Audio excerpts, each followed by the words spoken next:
जय हिंद दोस्तों। ये वीडियो आप सभी के लिए बहुत इम्पोर्टेंट होने वाली है क्योंकि आज हम लोग प्रॉफिट एंड लॉस के कुछ इम्पोर्टेंट टॉपिक को डिस्कस करेंगे जो कि हर एक एग्जाम में आपको दिखाई दे जाते हैं। ठीक है। और मैं आपको ये भी बताना चाहूँगा, आज हम लोग जितने भी क्वेश्चन डिस्कस करेंगे वो सारे प्रीवियस ईयर के ही क्वेश्चन हैं। तो चलिए शुरू करते हैं। जैसा इस क्वेश्चन में कहा कि अगर 16 वस्तुओं की बिक्री मूल्य 20% वस्तुओं की लागत मूल्य के बराबर है तो फिर लाभ या प्रतिशत निकालिए। ठीक है। तो हम अगर जितने भी आइटम अगर हम टोटल आइटम जो है 100 यूनिट मान लेते हैं और हर एक यूनिट की कॉस्ट प्राइस 1 रुपये मान लेते हैं तो टोटल आइटम का कॉस्ट प्राइस कितना हो जाएगा? 100 रुपये। 100 रुपये। ठीक है। तो हम ये कह सकते हैं कि 16 वस्तुओं का जो सेलिंग प्राइस है वह 20% वस्तुओं के कॉस्ट प्राइस के बराबर है। तो इस तरह से कॉस्ट प्राइस और सेलिंग प्राइस का रेशियो निकल जाएगा 16/20। इसको हम लोग अगर छोटा करेंगे तो ये 4/5 आ जाएगा। इन दोनों का अंतर कितना है? 1। ये 1 जो है वही प्रॉफिट हमारा, और हमें पता है कि प्रॉफिट और लॉस जो होता है कॉस्ट प्राइस पे ही होता है। ठीक है। तो इस तरह से परसेंटेज प्रॉफिट क्या होगा? प्रॉफिट हमारा 1 है, कॉस्ट प्राइस हमारा 4 है, तो इस तरह से हमें 25% का प्रॉफिट हो जाएगा। तो ऑप्शन ए सही है। इतना हमें कैलकुलेशन करने की ज़रूरत नहीं है। जब भी इस तरह का क्वेश्चन आए तो आपको जो 16 आइटम दिया है उसका सेलिंग प्राइस बराबर 20 आइटम के कॉस्ट प्राइस के बराबर कर देना, जिससे इजी सिंपल रेशियो निकल जाएगा और प्रॉफिट इस तरह से 25% आ जाएगा। तो चलिए नेक्स्ट क्वेश्चन को देखते हैं। अगले क्वेश्चन में ये कह रहा है कि यदि एक वस्तु को 5% हानि के बदले 5% लाभ पर बेच दिया जाता है तो उस व्यक्ति को 5 रुपये अधिक मिलते हैं। ठीक है। तो वस्तु का लागत मूल्य ज्ञात करने के लिए कह रहा है। तो इसको देखिए, हम 2 मेथड से सॉल्व कर सकते हैं। मैं दोनों मेथड आपको बताऊंगा, इसमें से आपको जो इजी लगे आप एग्जाम में सॉल्व कर सकते हैं। ठीक है। एग्जाम में हमें देखिए टाइम ही बचाना होता है, जो आपके लिए ईजी हो उसको ही आप सॉल्व करिएगा। तो जैसा इसमें अगर हम कॉस्ट प्राइस को 100 रुपये मान लें तो हमसे कह रहा है कि 5% लॉस पे अगर बेचेगा तो सेलिंग प्राइस 95 होगा। अगर 5% प्रॉफिट पे बेचता है तो सेलिंग प्राइस 105 हो जाएगा। और ये कह रहा है कि उसको 5 रुपये ज़्यादा मिल जाएगा। ठीक है। इन दोनों का अंतर कितना है? 10।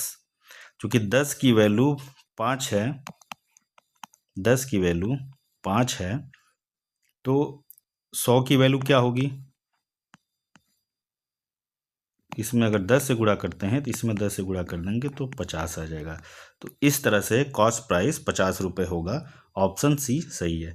ये एक बेसिक मेथड है। और आप जैसे टिपिकल क्वेश्चन में कभी परसेंटेज के रूप में दे देता है तो उस केस में हमें परसेंटेज से ही सॉल्व करना होता है।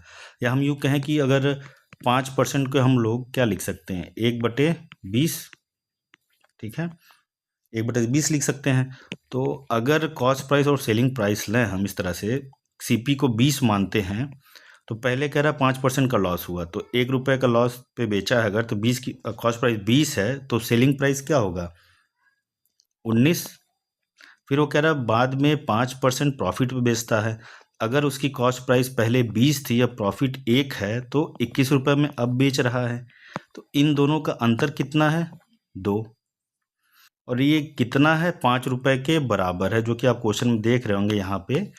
2 की वैल्यू 5 रुपये के बराबर है। ठीक है। अब हमसे कह रहा है कि कॉस्ट प्राइस कितना है। कॉस्ट प्राइस चूंकि हमने 20 लिया यहाँ पे, तो 20 की वैल्यू क्या होगी? चूंकि इसमें 10 से गुणा करने पाता है तो हम इसको भी 10 से गुणा करेंगे तो आएगा 50 रुपये। ठीक है। तो इस तरह से हमारा सी ऑप्शन सही हो जाएगा। तो हमें बस पहले ये जान लेना होता है कि बेसिक कैसे सॉल्व होता है, फिर ट्रिक तो हम लोग अपने आप से इजीली बना सकते हैं, है ना। तो चलिए नेक्स्ट क्वेश्चन को देखते हैं। नेक्स्ट क्वेश्चन में कह रहा है कि 50 रुपये में किसी वस्तु के बेचने पर उतने ही प्रतिशत की हानि होती है जितने प्रतिशत लाभ उसे 70 रुपये में बेचने पर होता है। ठीक है। तो प्रतिशत लाभ और हानि ज्ञात करिए। देखिए, जो इसको सॉल्व करने का सबसे बेस्ट मेथड है, आप इसको मिक्सचर एंड एलिगेशन से सॉल्व कर सकते हैं। ठीक है ना।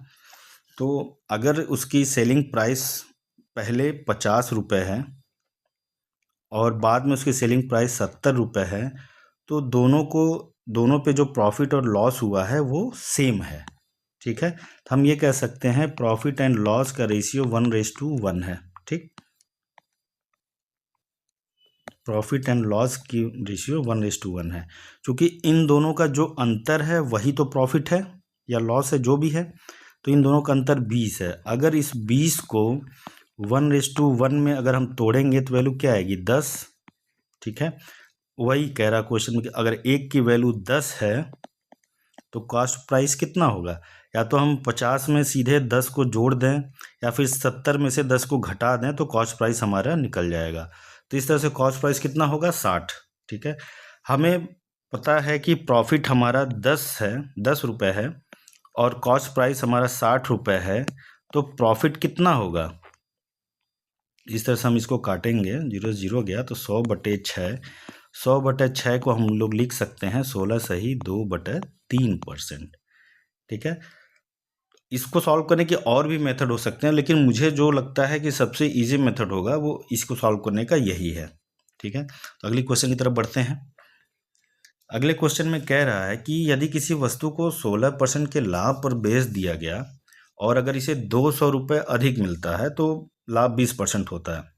या फिर हम कह सकते हैं कि अगर 16% के लाभ पर बेचा और उसे 200 रुपये ज़्यादा मिलते हैं अगर वह 20% के लाभ पर बेचता। ठीक है, तो जब भी गेन और गेन की बात करें तो हमें सिंपल इसका डिफरेंस ले लेना है, जो कि 20 और 16 का डिफरेंस आएगा 4, और यही इसकी वैल्यू जितने अधिक रुपए में बेचता उसके बराबर हो जाएगी। तो 4 की वैल्यू कितना है? 200 रुपये। तो 100 की वैल्यू क्या होगी? चूंकि कॉस्ट प्राइस हमेशा हम लोग 100 पे ही लेकर के चलते हैं, तो 100 की वैल्यू क्या होगी? क्योंकि 25 से गुणा करने पे मिलता है, तो 200 को भी 25 से गुणा करके निकालेंगे, 25 दूना 50, तो ये 5000 रुपये इसका कॉस्ट प्राइस निकल के आ जाएगा, जो कि ऑप्शन ए, इसमें गलत लग गया है, तो ऑप्शन ए इस तरह से 5000 रुपये सही होगा। तो आज का वीडियो हम लोग यहीं समाप्त करते हैं। अगर आप लोग को ये वीडियो अच्छा लगा हो तो लाइक एंड सब्सक्राइब करिए, जिससे मैं इस तरह से आप लोग के लिए और भी वीडियो लाता रहूं। धन्यवाद।